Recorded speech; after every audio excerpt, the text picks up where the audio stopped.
Bom dia, gente! Hoje é quarta-feira, mais um dia aqui na presença do Senhor. Eu sei que para muitos hoje é feriado, mas vocês podem assistir e ver, né, esses estudos depois. Talvez muitos aí vão estar acordando um pouquinho mais tarde. Bom dia, amiga, já tá acordada essa hora?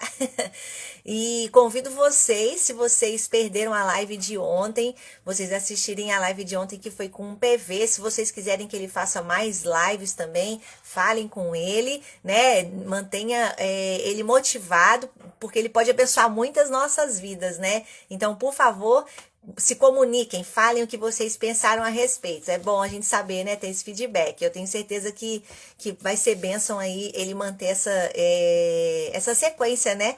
No nome de Jesus. Hoje para você é dia de feira, tá certo. Bom, hoje a gente vai estudar o Salmos 36. E vamos aprender um pouquinho mais, né, do Senhor nessa manhã e nos enchermos da presença do Espírito Santo, começar o nosso dia já com Ele, né, e recebendo uma porção, uma aplicação para a nossa vida hoje, tá bom? Vamos orar então. Pai, nós queremos te agradecer por mais essa manhã, por mais esse dia que o Senhor preparou para nós. Muito obrigada. Nós queremos de antemão entregar todos os nossos dias nas tuas mãos, todos os nossos minutos, todos os nossos segundos, todas as nossas horas, que tudo que a gente for passar no dia de hoje, sejamos guiados e direcionados pelo teu Espírito Santo. Deixa o nosso coração aberto, deixa o nosso coração, Senhor, como uma terra fértil, pronto para as sementes que o Senhor tem para lançar na nossa vida no dia de hoje. Nos deixe também, Senhor, despertos para situações em que o Senhor deseja falar intimamente conosco e que a gente não ande como distraídos, como pessoas distraídas, papai, mas que antes de tudo a nossa mente possa estar voltada para aquilo que o Senhor tem para falar e ensinar, Senhor, no dia de hoje. Nós estamos aqui para ouvir a tua palavra, para começar o nosso dia contigo e pedimos, Senhor, fale conosco, papai, nos dê a direção da tua palavra, fale aquilo que a gente precisa ouvir, Senhor, aquilo que a gente precisa aprender, Senhor, e que mesmo que a gente já tenha lido esse texto antes, que a palavra possa, Senhor, se desmembrar na nossa frente e a gente consiga entender as aplicações que o Senhor deseja para nós nesta quarta-feira, no dia de hoje, Pai, no nome de Jesus, abra a nossa mente, no nome de Jesus, amém. Amém. Glória a Deus. Então vamos lá. Esse salmo é um salmo curto. Ele é bem parecido com o primeiro salmos do livro, né? O Salmos 1, ele fala um pouco sobre os ímpios e os justos, faz essa comparação. E esse salmos ele também vai fazer essa comparação, mas ele começa já falando do ímpio. O Salmos 1 fazia o contrário. Mas o Salmos 36, ele não vai falar só sobre o ímpio, ele vai falar do nosso lugar de refúgio, né? Então, se a gente pudesse colocar um título para esse salmo, seria Senhor, o nosso refúgio, Deus, o nosso refúgio, alguma coisa nessa linha. Por quê? Porque a gente precisa de refúgio. E quando a gente fala de precisar de refúgio, geralmente a gente pensa que a gente precisa de refúgio contra um inimigo. E pode ser que você precise de um refúgio contra o seu inimigo, mas pode ser que você precise de um refúgio contra você mesmo, né? Porque nós mesmos, às vezes, somos o nosso maior inimigo, um vilão da história, né?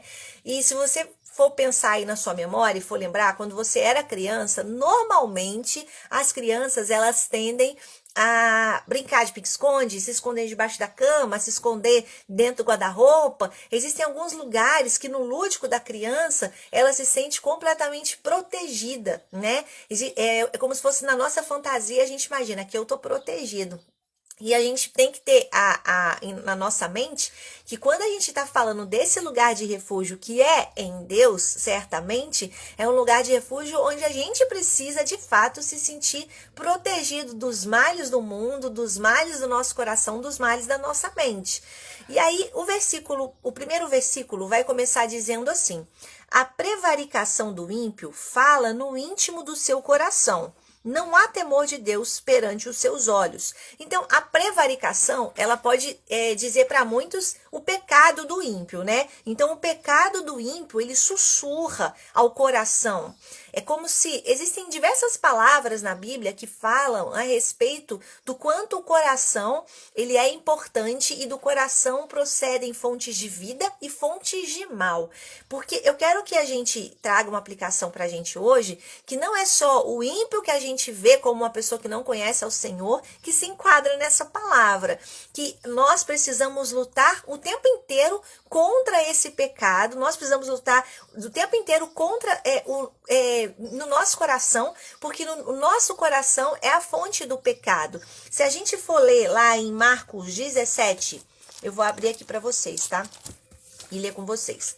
Marcos 7, aliás, do 21 ao 23 vai dizer assim: porque do interior do coração dos homens saem os maus pensamentos, os adultérios, as prostituições, os homicídios, os furtos, a avareza, as maldades, o engano, a dissolução, a inveja, a blasfêmia, a soberba, a loucura. Todos esses males procedem de dentro e contaminam o homem. Então, essa palavra não é só para aquela pessoa que você considera que é uma pessoa que é ímpia e que merecia ouvir essa palavra. Essa palavra é para a gente. Se você tem um coração batendo no seu peito, você está sujeito a vivenciar e a ter esses males dentro de você. Esses males contaminam o coração do homem. Então, algumas pessoas falam, segue o seu coração, segue aquilo que o seu coração tá te guiando a fazer. E não faça isso, porque do seu coração podem proceder muitos males, né? A gente tem que ser realmente guiado pelo Espírito Santo de Deus que habita dentro de nós, porque a fonte do pecado, muitas vezes ela vem do nosso próprio coração. Então, quando a gente fala de transformação, quando a gente fala, eu preciso de uma transformação, por muitas vezes essa transformação ela começa a acontecer no nosso coração, né? As transformações que elas precisam, elas acontecem aqui, elas acontecem no interior, na nossa mente, no nosso coração. Então, às vezes a gente está precisando de um transplante de coração, né? Pedindo para que mesmo, a gente tem que pedir para que o Senhor tire a maldade dentro de nós, tire os pensamentos ruins de dentro de nós. Às vezes a gente vê extremos, a gente vê o coração do homicida, né? Como a gente acabou de ler, do adultério. Mas às vezes existem coisas simples, né? Que a gente desconsidera e a gente acaba achando que é irrelevante, mas que estão ali contaminando o nosso coração. Então, no coração do ímpio, esse pecado, ele sussurra, ele é sussurrado para o ímpio o tempo inteiro. E aí, é como se assim, o pecado é a fonte. E qual seria o fruto? O fruto, na parte B do versículo 1, é a falta de temor. Vai dizer assim, não há temor de Deus perante os seus olhos. Então, se existe esse coração, né, que tem ali como fonte o pecado, o fruto vai ser exatamente não temer a Deus. E o que é esse não temer a Deus? É quando se perde, imagina, quando a gente perde o medo de que algo ruim aconteça, é exatamente quando as coisas ruins acontecem. Todo mundo costuma falar que morre afogado quem sabe nadar, né? Então, geralmente, quando a pessoa perde o medo do mar, é aí que ela tem mais chance de se afogar. E isso vale para todas as coisas, né? Quando a pessoa perde o medo de reagir a um assalto, ela está mais sujeita a levar um tiro e morrer como o salvador do assalto, né? Então, a falta de medo, a falta de temor, ela nos leva para o pior. E isso vale para as coisas do dia a dia, para as coisas do cotidiano, como também para a nossa vida com Deus, né? Então, quando não existe temor, e é o que acontece, é o que o salmista revela no coração do ímpio, quando não existe temor, geralmente a gente tá tendencioso a ir para um caminho que vai nos levar à morte, que vai nos levar à perdição. Então, só nesse primeiro versículo, a gente já consegue refletir que no nosso coração, que é dele que procedem as fontes, né, do bem e do mal, a gente precisa esquadrinhar e ver como tá e saber que a falta de temor a Deus vai ser um fruto de um coração pecaminoso. Então, fica esse alerta aí pra gente. No versículo 2, vai dizer, tanto do versículo 2 ao versículo 4, vai dizer sobre algumas características desse coração, né? E vai dizer assim, porque em seus olhos se lisonjeia até que a sua iniquidade se mostre detestável. Ou seja, ele se lisonjeia com as coisas erradas. ou seja, uma pessoa que está cega, não consegue perceber o quão perdida ela está. Ela se lisonjeia de uma coisa ruim que ela está vivendo. Ela se lisonjeia de estar vivendo uma coisa que o Senhor não se agrada. Então, existe cegueira espiritual quando o nosso coração está em pecado. Existe cegueira espiritual. No versículo 3, as palavras da sua boca são malícia e engano. Deixou de entender e de fazer o bem. Opa, então, olha só quanta coisa. Essa pessoa, né, esse ímpio, por tantas vezes a gente pode ter o coração nesse lugar, a gente acha que a gente sabe de todas as coisas, a gente não tem medo do pior e a gente tem a nossa boca cheia de malícia, cheia de engano, e a gente deixa de fazer o bem também. Então, às vezes, a boca cheia de malícia, existem muitas pessoas que são muito sinceras naquilo que elas falam, mas às vezes por trás da sinceridade existe sim a intenção de machucar as pessoas, de magoar as pessoas, de terem uma segunda intenção, sabe? Então a gente tem que avaliar, quando a gente está sendo de fato sincero com alguma pessoa, será que a gente nós somos mesmo pessoas sinceras, ou a gente está deixando a nossa boca ser corrompida com a malícia e com o engano? Essas pessoas, né, quando a gente tem esse coração, a gente também vive longe do bem, a gente vive longe da prática do bem. Se a gente não pratica o bem, logo a gente está praticando a maldade. E aí, finalizando essa primeira parte do capítulo, vai falar que esse coração, né, esse ímpio, esse homem ímpio, ele maquina o mal na sua cama. Ou seja, um lugar que era para ele dormir, ele está ali pensando o que ele vai fazer, como ele vai agir, como ele vai se comportar. Ele não dorme, essa pessoa não dorme. Se vingar ou pensar em maldades se tornou tão importante, mais importante até do que descansar. Ou seja, é um coração que precisa de Jesus, né? É um coração que precisa ser transformado pelo Senhor. E aí, muito rapidamente, depois do salmista fazer essa introdução com esses 4 versículos falando desse coração do ímpio, que não se esqueça, pode ser em muitos momentos o nosso coração também, não vale só para o estuprador, para aquele que mata, para o homicida, vale para a gente, porque a gente tem que vigiar o tempo inteiro para que a gente não esteja neste lugar.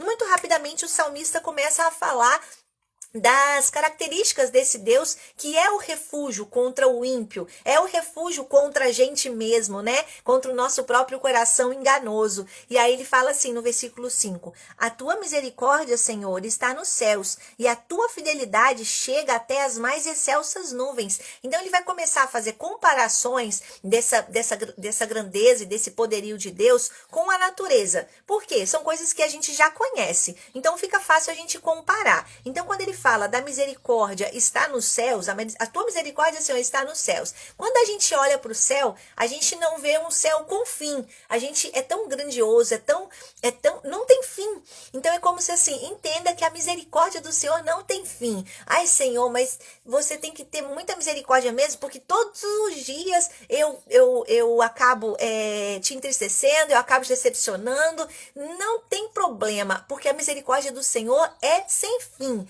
É claro que a gente tem que se esforçar para não estar nesse lugar sempre, mas a misericórdia do Senhor é sem fim. É como olhar para o céu e que você não vê limite, onde começa, onde termina. A misericórdia do Senhor é sem fim.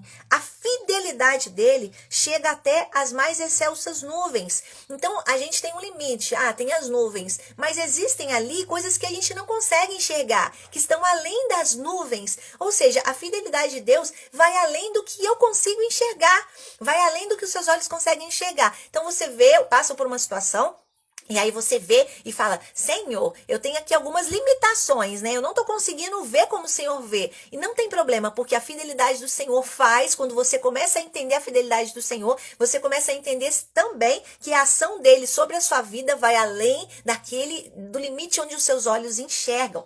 E aí ele continua falando e comparando, né, com as coisas da natureza. A tua justiça é como as grandes montanhas. Na montanha existe firmeza, né? Existe firmeza, a gente vê aquele blocão de terra lá e ela é firme. Então, a justiça do Senhor, ela é firme, ela é absoluta sobre as nossas vidas. Os teus juízos são um grande abismo. Senhor, tu conservas os homens e os animais. Então existe sabedoria bastante em Deus para que ele consiga colocar no mesmo ambiente homens e animais. E aí cada um vive da sua maneira, cada um vai ter o seu próprio ecossistema, mas aqui fala a respeito da sabedoria de Deus. Então a gente vê o salmista falando de alguns atributos de Deus. A gente vê ele falando da misericórdia, a gente vê ele falando da fidelidade, da justiça e da sabedoria do Senhor. E é neste homem que a gente precisa se refugiar. Ele continua dizendo: quão preciosa é, ó Deus, a tua bondade.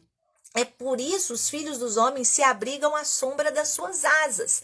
Então a gente vai se abrigar à sombra das asas de alguém que não é bondoso, de alguém que a gente não pode confiar? Não, a gente vai se abrigar numa pessoa que é bondosa, e as asas do nosso pai é o lugar certo para a gente se abrigar. Ontem eu estava conversando com meu pai e ele estava falando assim: minha filha, não importa a idade que você tenha, para mim você vai ser sempre aquela menina que precisa estar protegida debaixo das minhas asas. E eu achei lindo isso, mas é a verdadeira expressão do amor de Deus. Não importa a experiência que você acha que você tenha na sua vida cristã, aquilo que você já viveu, se você já se sente absoluto, Senhor de si, eu não preciso disso, não preciso daquilo, a gente precisa e vai se sentir confortável, protegido nesse lugar de refúgio que é as asas, né? Debaixo das asas do nosso Pai.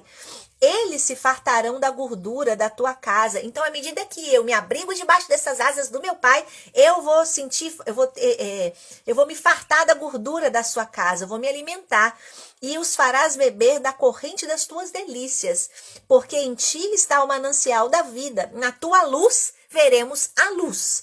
Então, perceba que Deus está falando aqui pra gente, o salmista está falando aqui pra gente, que no Senhor, quando a gente está refugiado, a gente se sente protegido, a gente se sente satisfeito, né? Porque tá falando dessas delícias, da gente se fartar dessas delícias, a gente se sente satisfeito e a gente é iluminado pela presença, pela revelação da palavra de Deus. Aqui essa passagem, essa pequena frase quando fala: na tua luz veremos a luz. A nossa luz, ela é a palavra do Senhor. Então, à medida que a gente estuda, o que a gente está fazendo aqui agora, a gente está iluminando os olhos do nosso pensamento. A gente está iluminando e a gente está trazendo luz para a escuridão dos nossos pensamentos. Porque a gente parar de meditar, a gente parar de ler, que a gente começa a criar as nossas próprias concepções e teorias a respeito da vida, a respeito de todas as coisas que a gente passa. Então, na luz do Senhor, a gente vê a luz. Então, para a gente ter os nossos olhos iluminados, os olhos dos nossos pensamentos iluminados, nós precisamos entender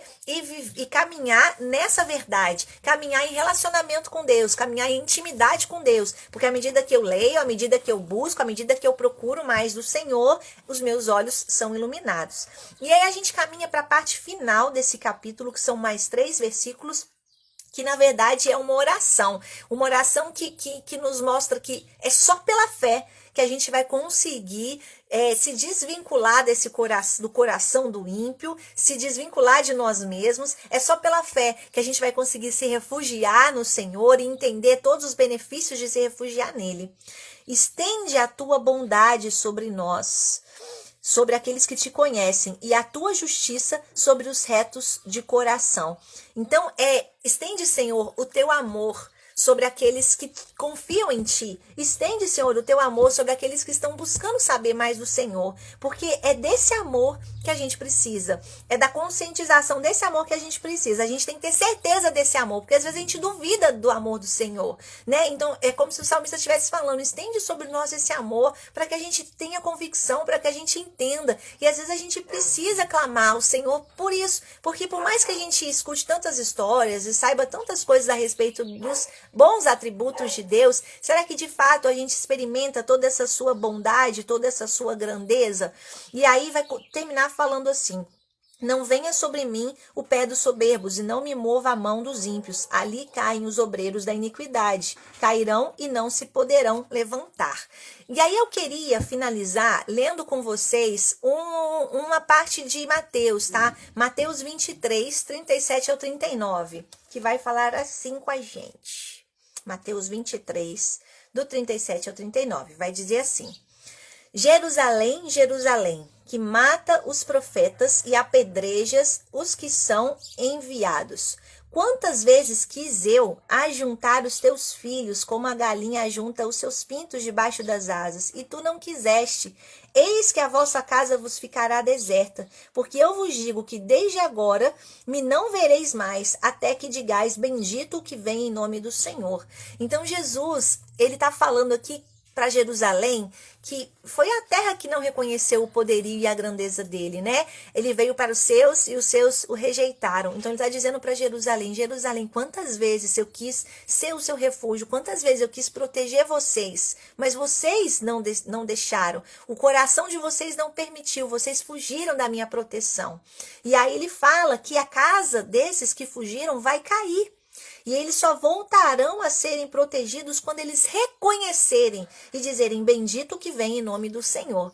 Então, assim, essa não precisa ser a nossa história. Eu sei que se você está aqui ouvindo ou vai ouvir isso depois, existe temor no seu coração, vontade de ter os seus olhos iluminados pela revelação da palavra do Senhor, mas saiba que o Senhor é o seu lugar seguro. E quando a gente não se sente seguro, quando a gente não se sente num lugar de refúgio, é porque nós estamos saindo debaixo desse guarda-chuva do Senhor. Eu acho que imaginam como se fosse um guarda-chuva, e a gente está embaixo desse guarda-chuva. Quando a gente... É a gente que sai, o guarda-chuva não muda de lugar, o guarda-chuva está permanentemente ali, né? Então, o Senhor, como a galinha que abraça os seus pintinhos, ele está sempre no mesmo lugar. Somos nós que saímos pela nossa falta de confiança no Senhor, por achar que às vezes a gente pode fazer as coisas do nosso próprio jeito. E o resultado desse sentimento de achar que a gente não precisa desse refúgio, dessa proteção, ele é desgraça, ele é sofrimento, como aconteceu para Jerusalém. Foi uma terra que caiu. Foi uma terra que não prosperou, foi uma terra que por muitos momentos teve a mão pesada de Deus sobre eles, porque não queriam ser abençoados, e Deus queria dar algo de graça para eles, e eles não aceitaram.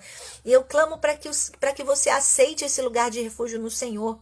Eu clamo para que você não fuja desse refúgio que é o Senhor, porque Ele é o seu refúgio, Ele é a sua fortaleza. Eu clamo para que você não tenha nenhum sentimento de independência, de fazer as coisas do seu próprio jeito. Eu clamo para que você vá sempre para o lugar certo, as mãos misericordiosas do Senhor, esse lugar que te garante proteção, satisfação e iluminação para todos os momentos e sentimentos obscuros da sua vida. No nome de Jesus, Pai, eu quero entregar ao Senhor o nosso coração nessa manhã. Nós sabemos que o Senhor é o nosso refúgio, é a nossa fortaleza. A tua palavra nos ensina por tantas vezes isso, mas nós sabemos também que por muitas vezes a nossa falta de fé e de confiança no Senhor nos faz ter a sensação de que estamos sozinhos, nos faz ter a sensação de que o Senhor não está nos protegendo, de que nós não estamos sendo refugiados pelo Senhor. Papai, no nome de Jesus, quebra o nosso coração, muda a nossa maneira de pensar, a nossa forma de viver as coisas, mas faça, Senhor, de fato uma cirurgia dentro de nós. Papai, a gente não quer viver sofrendo, sabendo que existe um lugar de socorro, um lugar de refúgio para nós. Papai, no nome de Jesus, nos leva para esse lugar. Eu repreendo agora todo o coração soberbo, todo o coração orgulhoso, todo o coração que não tem andado no temor do Senhor, todo o coração que tem andado confiante nas suas próprias ações. Pai, no nome de Jesus, venha agora sobre as nossas vidas e faça esse transplante espiritual dentro de nós. Nós não queremos, papai, ser como os ímpios. Nós não queremos, papai, ter esse coração. Por isso nós clamamos, Senhor, seja o nosso refúgio, seja a nossa fortaleza. E nos leve dia após dia para mais perto de Ti. No nome de Jesus. Amém. E só para finalizar, gente, quando eu estava orando aqui agora, me veio na mente, a gente escuta muitas histórias de pessoas refugiadas, né? De pessoas que estão fugindo de guerras, de conflitos, né? No seu próprio país. E essas pessoas refugiadas, elas estão completamente dependentes dos outros. Elas não têm mais nada. Elas não têm casa, elas não podem mais confiar na casa, não podem mais confiar no carro, não podem mais confiar na sua própria despensa, porque não tem alimentos. Elas chegam no outro país, nesse outro reino, né? completamente nuas, sem nada, dependentes. E para a gente se refugiar no Senhor, entenda, você precisa ser como esse refugiado, se livrar de tudo quanto é bagagem que você tem, que traz essa falsa sensação de segurança, né? Então, se você quer se refugiar no Senhor, saiba que você pode sim ser transportado para esse novo reino, para essa nova nação, esse lugar seguro que é o nosso futuro, é onde a gente vai passar a nossa eternidade. É como se assim, mesmo vivendo na terra, para que você se refugie no Senhor, o seu coração, os seus olhos precisam estar mirando na nossa morada celestial. Porque um refugiado é assim, ele está vivendo numa nação, mesmo sabendo que ele não é daquela nação. E ele só entende que só recebe os benefícios, né? Só vai receber o apoio, o suporte dessa nação, dessa outra nação, se ele de fato estiver refugiado. Então, seja um refugiado do Senhor onde quer que você more, onde quer que você viva, mesmo que você não tenha necessidade de sair do Brasil. Seja um refugiado no Brasil, porque o seu lugar, o seu coração precisa estar naquela nação, né, que vai te oferecer tudo que você precisa, tá bom? Deus abençoe vocês, Deus abençoe a quarta-feira de vocês, tenham um dia abençoado, cheio da presença do Espírito Santo, e amanhã a gente tem mais, vamos estudar os Salmos 37, tá? Fiquem com Deus, Deus abençoe vocês.